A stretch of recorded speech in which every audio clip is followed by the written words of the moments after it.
The day I got kicked out of the house, the sky opened with a storm that felt as angry as my parents. This wasn't the kind of rain that gently taps on windows. It was harsh, cold, and relentless. Within seconds, I was drenched, standing on the front steps with my duffel bag growing heavier by the minute as the rain soaked through it. "You're a disappointment, Ethan," my dad snapped, his voice cutting through the sound of the rain like a blade. "A complete failure." Behind him, my mom stood in the doorway, arms crossed, her expression as hard as stone. I'd seen that same look before, the day I told them I wanted to study computer engineering instead of taking over the family business, Bailey Industries. Her voice was bitter, loaded with years of expectations. "We groomed you for this company, Ethan. And you're throwing it all away for what? Some childish fantasy about building apps." I was only 19, fresh out of high school, and my crime was wanting a different life. One where I created something of my own instead of inheriting someone else's empire. "If you walk away now," my father warned, his tone icy, "don't come back. No support, no inheritance, nothing." I tightened my grip on the bag strap and met his eyes. "Fine." That one word hit harder than I think either of them expected. They had always assumed I'd cave, like I had in the past. But something in me had shifted. Maybe it was years of being compared to my perfect older brother, Larry. Or maybe it was just time I stopped living by their blueprint and started writing my own. I turned and walked away. Each step took me farther from the luxury home I grew up in, farther from the life they had planned for me. Their final words echoed behind me. "You'll fail, Ethan. You'll come crawling back when your dream falls apart." But I didn't look back. Not once. The first few months were brutal, exactly how they probably hoped they'd be. I crashed on my best friend David's couch. During the day, I worked at an electronics store. At night, I delivered pizzas. Every free moment, I taught myself how to code. David's tiny apartment became my new world. While my parents attended fancy galas, I was surrounded by programming books, energy drink cans, and the soft glow of my laptop screen. "You're insane, man," David used to say, watching me code through the night. But in a good way. He didn't understand the code, but he understood passion. He saw how badly I needed to prove myself, not to my parents, but to me. 8 months in, I had my first win. A small app I'd built caught the attention of a local tech startup.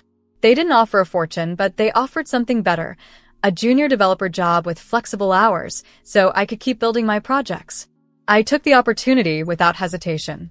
Meanwhile, Bailey Industries continued its work in traditional manufacturing, machines, tools, the same kind of business that made my grandfather rich in the 50s.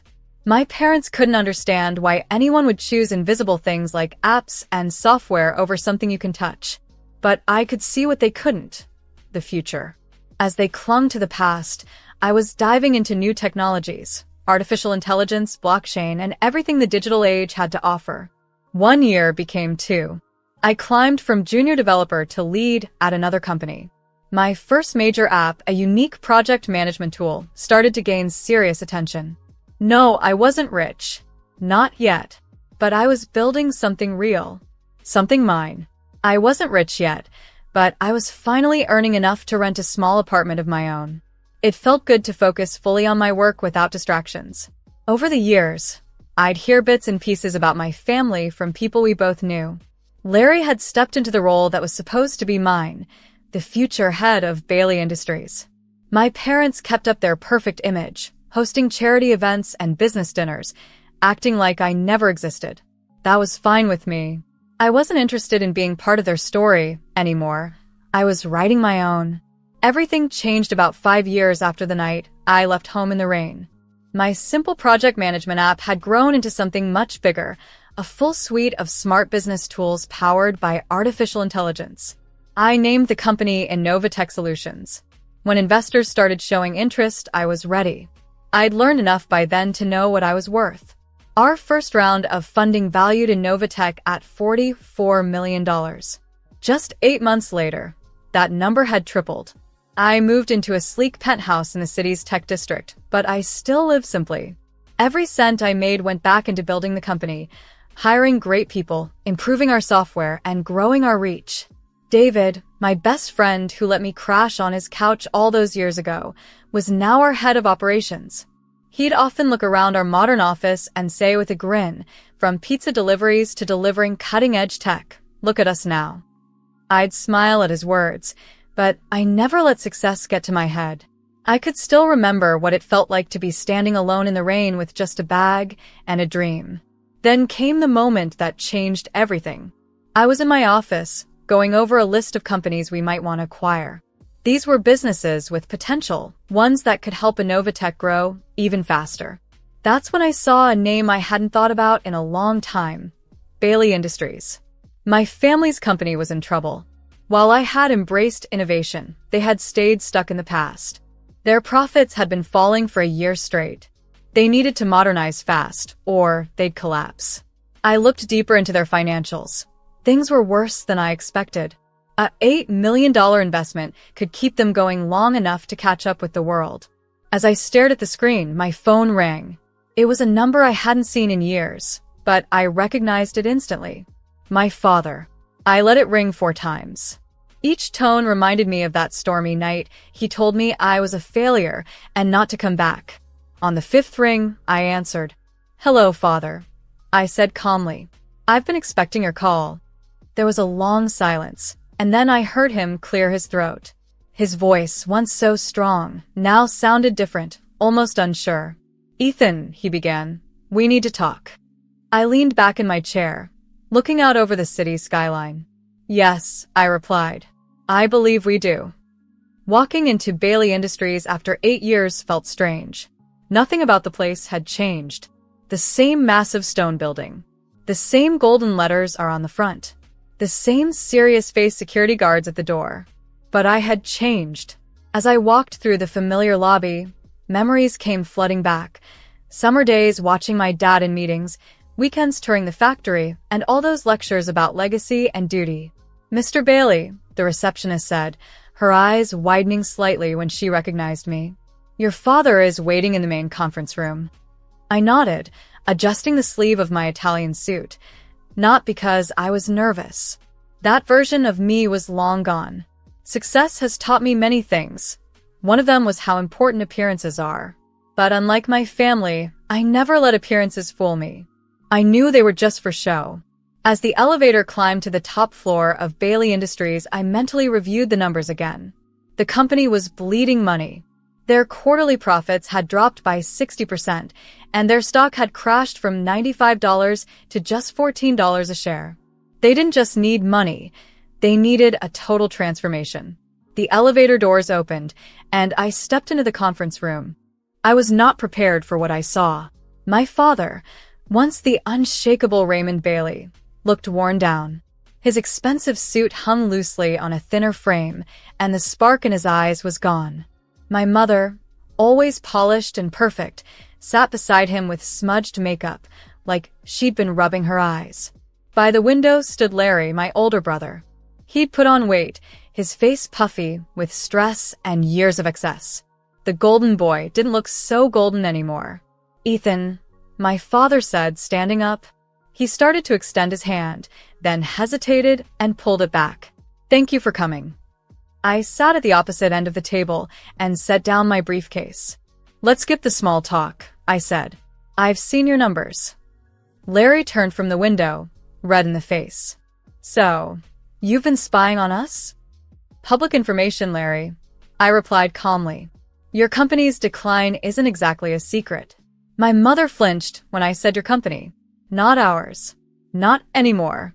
We've had some setbacks," my father started, slipping into his usual calm, business-like tone. "The market has changed, and our traditional customers, your customers are leaving because you refuse to evolve." I interrupted. "The world is digital now.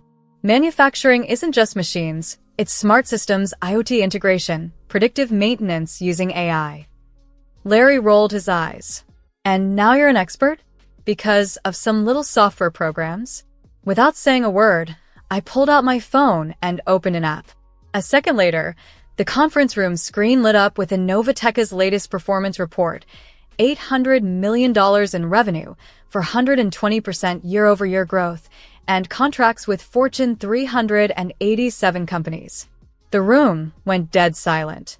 "You're the founder of Innovatech?" my mother whispered. "CEO and majority shareholder," I confirmed. Those little programs built a company worth more than Bailey Industries ever was, even at its peak. My father's face turned pale. I knew what he was thinking. He remembered every time he'd called my dreams foolish. Every time he told me I was wasting my life. Finally, he spoke. "We need $8 million. A bridge loan. Just enough to modernize and stay afloat. We can offer favorable terms." "I'm not here to give loans," I said flatly, opening my briefcase. "I'm here to acquire." The word hit the room like a storm. Larry stepped forward, his face twisted with rage. "You want to buy us? Your own family?" I gave a short laugh. "Wasn't it you, Larry, who told everyone at your engagement party that you were an only child? That I didn't exist?" He froze, caught off guard that I knew. "Ethan," my mother said softly, her voice slipping into the pleading tone I remembered from childhood. The one she used when trying to convince me to study business instead of programming. "Please, we're still your parents." "No," I said firmly, locking eyes with her. "You lost the right to call yourselves that 8 years ago. This is business. Nothing more." I pulled out a thick stack of papers and placed them on the table. "Innovatech will acquire Bailey Industries for $50 million. That's more than generous, considering your current market value. We'll keep most of the employees," I said, my voice steady. "We'll upgrade the equipment, modernize the factories, and combine your manufacturing strengths with our digital solutions." Larry stepped forward, his tone sharp. "And what about us? What happens to the family?" I looked him in the eyes. "You'll be offered roles in the new division, but they'll be junior positions. Any promotions will be earned based on talent, not last names." I turned to my father. "You can stay on as an advisor during the transition. After that, you'll retire with a generous pension." Then to my mother, "Your network of business contacts could help with client relations. That's your choice." My father's hands trembled as he reached for the contract. "And if we say no, then I walk," I said flatly. "And you can explain to your shareholders why you turned down your only chance at survival. Your stock will drop another 60% by next week. Maybe you'll last another month, then you're done. Bankruptcy." The room went silent. Only the soft rustling of paper could be heard as my father turned the pages of the contract. "You planned this," Larry said, his voice filled with anger. "You waited for us to fail." I stood tall and buttoned my jacket. "No, Larry." "I was busy building something real while you clung to the past. You didn't need my help to fail. You managed that on your own." My mother suddenly spoke, her voice low. "How long do we have to decide?" I picked up my briefcase. "Until midnight." Not a minute later. "Midnight?" my father repeated, raising his voice. "That's impossible. We need time to review this with our lawyers, to explore other options." "You don't have other options," I said calmly. "And you don't have time. 8 years ago, you gave me 10 minutes to decide my future. I'm giving you 12 hours. That's more than fair." I walked to the door, then paused and turned back. "One more thing," I added. "When you sign, and you will sign, I want you to use the same pen you used to reject my college choice. The one with the Bailey Industries logo. It should still be in your desk drawer, Father." He froze. His eyes widened in shock. He remembered. "How did you know?" "I'll be back at 10:55 p.m., I said, cutting him off. "Try not to be late. Time is money, right? Isn't that what you always taught me?" Then I walked out, leaving behind the weight of old pride and a contract that would change everything. As the elevator doors closed behind me, I caught my reflection in the polished metal. For the first time in that building, I didn't see a scared boy or a disappointment. I saw a winner. The next 12 hours were going to be very interesting. 10:55 p.m., the city lights sparkled far below, like diamonds scattered across black velvet. I stood at the same window Larry had earlier that morning, my reflection layered over the nighttime skyline. The door opened behind me, right on schedule. My father walked in first, followed by my mother and Larry. They looked drained as if they'd aged years in just half a day. My father clutched a small leather case, the one he always kept his prized pens in. "The board has approved the acquisition," he said, voice rough and tired. "Unanimously." I turned slowly, watching them all, seeing how far the mighty had fallen, and how far I'd climbed. I expected nothing less. What choice did they have? Larry collapsed into a chair, pulling at his tie like it was choking him. "You've won, Ethan," he muttered. "Is that what you wanted to hear?" "No," I replied calmly. "What I want is the truth. From all of you." My mother stepped forward, her designer dress now wrinkled from a full day of tense discussions. "The truth about what?" "About why you pushed me away," I said, eyes locked on theirs. "It wasn't just about business school, was it?" The silence that followed was thick, full of things no one had dared to say until now. Then my father let out a long breath, shoulders heavy. He suddenly looked every bit of his 70 years. "You are too much like him," he said quietly. "Like who?" I asked, not sure what he meant. "Your grandfather," he answered, almost in a whisper. I was stunned. Nathan Bailey, my grandfather, the man who had built Bailey Industries from the ground up? My father gave a slow nod, then sat down heavily. Nathan was a visionary. Back in the 1950s, he saw where the world was going, before anyone else. While others clung to the old ways, he automated, modernized, and took bold risks. The board thought he was reckless. Even his father called him a fool. He opened a small leather case and revealed an old pen with a Bailey Industries logo, the same one he had once used to sign away my college dreams. "But he proved them all wrong," he continued. "He built this company into a powerhouse. And you," he looked up at me, "you have that same fire in your eyes, that same hunger. And honestly, it scared me. It's because you're not like him," I said quietly, finally understanding. "You're not a builder. You're a keeper. You wanted to preserve what he created, not evolve it." He nodded slowly. "I wanted stability. I wanted safety. When you started talking about tech, apps, artificial intelligence, I saw your grandfather in you. And I remembered how terrifying it was growing up with a man who always pushed forward, never looked back." My mother placed a gentle hand on his shoulder. "We thought we were protecting you, Ethan." "And Larry?" I asked, glancing at my brother.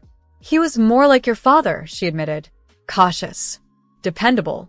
Familiar." Larry let out a bitter chuckle. "So, I was the safe choice. The one who wouldn't rock the boat." I walked to the head of the conference table and placed both hands on its glossy surface. "And look where the safe choice got you," I said. "Bankruptcy." Meanwhile, the so-called dreamer built a tech empire. My father nodded solemnly.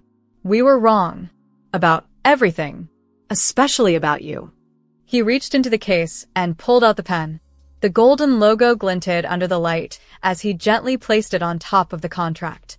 "But before I sign this," he said, voice low, "I want to know, what happened after that night? How did you survive?" I sat down across from him, a part of me finally ready to share what I'd held in for years. "The first few months were brutal," I began. "I worked 3 jobs, electronics store during the day, pizza delivery at night. I slept on David's couch, coded until my eyes hurt. But I had something you never gave me at home." "What's that?"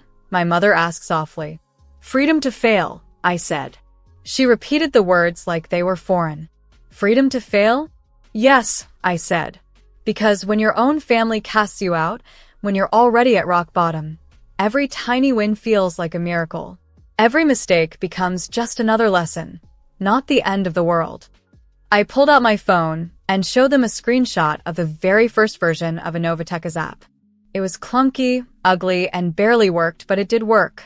And each update after that made it better. Larry leaned in, curiosity replacing bitterness. "And the investors? How did you get them to fund you?" "I didn't," I replied with a small smile. "They came to me. By then, I already had paying customers and working tech. I didn't need their money. They needed my innovation. Just like Bailey Industries needs it now," I added, my gaze settling on my father. He picked up the pen, turning it slowly in his fingers as if its weight had doubled. Then it all came back to him. Everything I had said that morning. After we signed, things would change. Larry would get a clean slate, a chance to learn the business from the ground up. Mother would continue nurturing the social ties that brought in clients. And father? He would finally see the company grow into what it was always meant to be, the vision grandfather had once imagined. He picked up the pen, hovering over the paper, hesitating. "Why didn't you just let us fail?" he asked. "You had every reason to." "Because that's not what true leaders do," I replied. "They don't destroy, they transform. They don't settle old scores, they build new chances. Everything you taught me about business was wrong. But everything grandfather created still matters. It just needs to evolve." The room fell silent. At exactly 11:10 p.m., the scratch of a pen cutting across paper echoed through the room as my father signed his company away. My mother, tears streaming down her face, added her signature next. Larry, surprisingly calm, signed without a moment's pause. As I reached for the contract, my father suddenly grabbed my wrist, not with force, but with a sense of urgency I hadn't seen in him before. "Ethan," he said, his voice breaking, "I'm sorry. For everything." I looked into his eyes, once filled with disappointment, and saw something new, respect, maybe even pride. "I know," I said quietly, taking the contract. "But it's not me you need to apologize to. It's yourself for being too afraid to change. For letting fear of failure stop you from trying anything new. Can you ever forgive us?" my mother asked softly. I tucked the contract into my briefcase and stood tall. "I forgave you a long time ago. That's why I'm here. Not to watch Bailey Industries collapse, but to save it. And us." Larry asked, "Can we be a real family again?" "That depends," I said. "Are you ready to be part of a family that measures success not by maintaining the status quo, but by the courage it takes to move forward?" They each nodded, one by one. "Then yes, we can try." Not as the Baileys who cast out their son for dreaming differently, but as the Baileys who finally learned that true loyalty isn't about clinging to the past, it's about building the future. I walked to the door, then turned back with a half smile. "Board meeting. Tomorrow. 8 a.m. Don't be late. We've got a company to rebuild." As the elevator descended to the lobby, I thought back to that rainy night 8 years ago, the night a 20-year-old with nothing but a duffel bag and a dream was forced out of this very building. If someone had told him he'd one day own it, he would have laughed. But that's the thing about dreams. They don't need anyone's approval. Just someone brave enough to chase them. Outside, David was waiting by the car. "How'd it go, boss?" he asked. I held up the signed contract. "Bailey Industries is now part of Innovatech Solutions." He grinned. "And the family drama? A work in progress," I said, glancing back at the building. "Now part of my company." But for the first time in years, it felt like real progress. As we pulled away, David reminded me, no matter what happens with them, you've already proven yourself to yourself. That's what matters. I nodded, watching Bailey Industries shrink in the rearview mirror. He was right. This journey wasn't about proving my parents wrong. It was about proving myself right. The rest was just noise. Tomorrow would bring challenges, integrating 3 companies, modernizing old systems, and rebuilding trust. But I was ready. I was Ethan Bailey, the outcast who came back victorious, the so-called failure who redefined success, the son who surpassed his father's legacy by daring to write his own, and this was only the beginning.